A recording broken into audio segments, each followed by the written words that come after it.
మైకుల మోతలు, డప్పు సప్పుళ్ళు, కళాకారుల ఆటపాటలు, ప్రచారం దుమ్ము దుమ్ము నదిపో. లీడర్లకైనా ఓటర్లకైనా ఇంకో 10 రోజులు మరి. హామీలు ఇయ్యాలే, వరాలు గుమ్మరియాలే, ఉబ్బియాలే, పడని పార్టీని పొట్టు పొట్టు తిట్టాలే.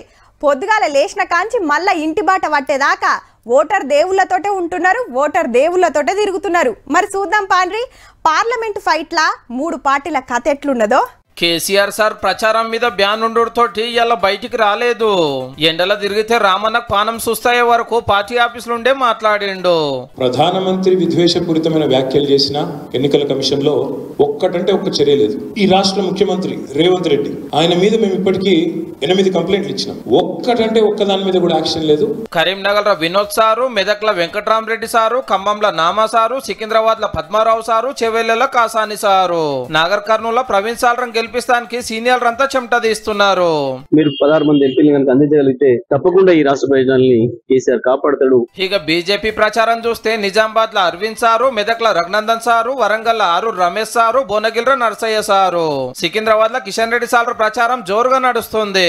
ఈ 75 సంవత్సరాలు జీవన్ రెడ్డి కూడా గుడ్లు పోస్తాడా? పక్కకు చెప్పాలా రేవంత్ రెడ్డికి, ఏమైనా నువ్వు ముఖ్యమంత్రి అయినా మర్చిపోయినావా అని చెప్పాలా? చెప్పుడు ఈయన కూడా గుడ్లు పోస్తున్నాడు.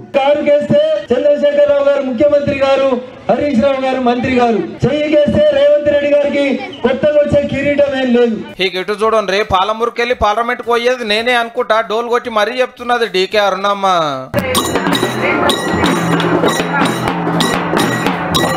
ఖమ్మంలో రఘురామరెడ్డి సార్ను గెలిపియాలని కమ్యూనిస్టులు కూడా ప్రచారం చేస్తే నాగర్ కర్నూలులో మల్లు రవి సారు, నల్గొండలో రఘువీరారెడ్డి సారు, భువనగిరిలో కిరణ్ సారు, సికింద్రాబాద్ లో దానం సారు, మహబూబ్ నగర్ లో వంశీచంద్ సారు, కరీంనగర్ లో రాజేంద్రరావు సారు, మల్కాజ్గిరిలో సునీత మేడాన్ని గెలిపిస్తానికి మంత్రులు, ఎమ్మెల్యేలు, సీనియర్ లీడర్లు తిరుగుతున్నారు.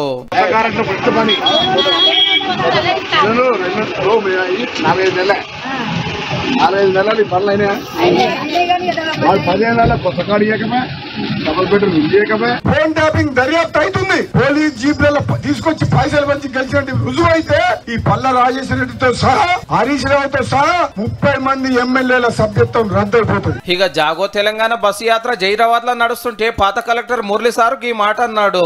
గత 10 సంవత్సరాల్లో మోడీ గారి పరిపాలనకి మనం 10 మార్కుల కంటే ఎక్కువ ఇవ్వాల్సిన అవసరం లేదు. అందుకనే ఆయన ఈసారి 3వ సారి మళ్ళీ మీరు ఓటు వేయకుండా